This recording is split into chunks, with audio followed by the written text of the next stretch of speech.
ଆଉ ଗୋଟେ ଭଲ କଥା ହେଉଛି ଯେ ବିଜେପି କଲେଜରେ ପଢ଼ିଲା ବେଳେ ଆପଣ ଗୋଟିଏ ନାରା ଦେଇଥିଲେ ଗୋଟେ କେଡ଼େ ନାଲି ତାପରେ ସେଇଟା ବଡ଼ ଗୀତ ହେଇଗଲା ଓଡ଼ିଶାରେ ଚୁଲି ବୁଲି ଚେହେରା ତ ମକମଲି କେଡ଼େ ନାଲି ଏଇଟା କେମିତି ଭାଇରାଲ ହେଲା ସେ ସେତେବେଳେ? କ'ଣ ହେଇଛି, ଗୋଟେ ଝିଅ ନାଲି ବସ୍ତ୍ର ପିନ୍ଧିକି ଆସିଥିଲା। କେତେଜଣ ଭଲ ଷ୍ଟୁଡେଣ୍ଟ ବି ଅଛି, ଜଣେ ସେ ଝିଅଟି ଭାରି ବ୍ରିଲିଆଣ୍ଟ ଷ୍ଟୁଡେଣ୍ଟ। ଆଉ ଥରେ ତା ନାଁ ହେଉଛି ଗଙ୍ଗାଧର ମୁଦୁଲି, ସେ ବି ବ୍ରିଲିଆଣ୍ଟ ଷ୍ଟୁଡେଣ୍ଟ। ସେ ଝିଅଟିର ନାଲି ବସ୍ତ୍ର ଦେଖି ନିଜେ ପାଗଳ ହେଇଗଲା।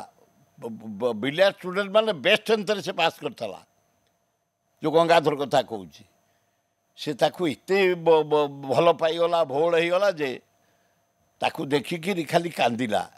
ସେଠୁ ମୋତେ ପିଲାମାନେ କହିଲେ ଆଜ୍ଞା ଏମିତି ଏମିତି ଗଙ୍ଗାଧର କାନ୍ଦୁଛି। ମୁଁ କହିଲି କିରେ ଗଙ୍ଗାଧର କ'ଣ? ନା ଆଜ୍ଞା ଝିଅଟି ମୋତେ କାହିଁ ଭଲ ଦେଖାହେଉଛି। ମୁଁ କହିଲି କେଡ଼େ ନାଲି କିରେ, ଗୋଟେ କେଡ଼େ ନାଲି ମୁଁ କହିଦେଲି। ସେଇଟା ବ୍ୟାପିଗଲା କ୍ୟାପିଟାଲ। ତା ପରଦିନ ଯାକୁ ସମାଜରେ ବାହାରିଛି କେଡ଼େ ନାଲି, ପ୍ରଜାତନ୍ତ୍ରରେ ବାହାରିଛି କେଡ଼େ ନାଲି। ସେତେବେଳେ ଏଇ ଯୋଡ଼ାଏ ଥିଲା ପେପର, ଅନ୍ୟ ସମ୍ବାଦ ଫମ୍ବାଦ ଏବେ ନା ଆଉ ପ୍ରମେୟ କାଲି ପରଦିନ ଏଗୁଡ଼ାକ ହେଇଛି ନା ଆଉ। ଯୋଡ଼ିଏ ପେପର ସେତେବେଳେ ଥିଲା, ସମାଜ ପ୍ରଜାତନ୍ତ୍ର, ଦୁଇ ପେପରରେ ବାହାରିଲା।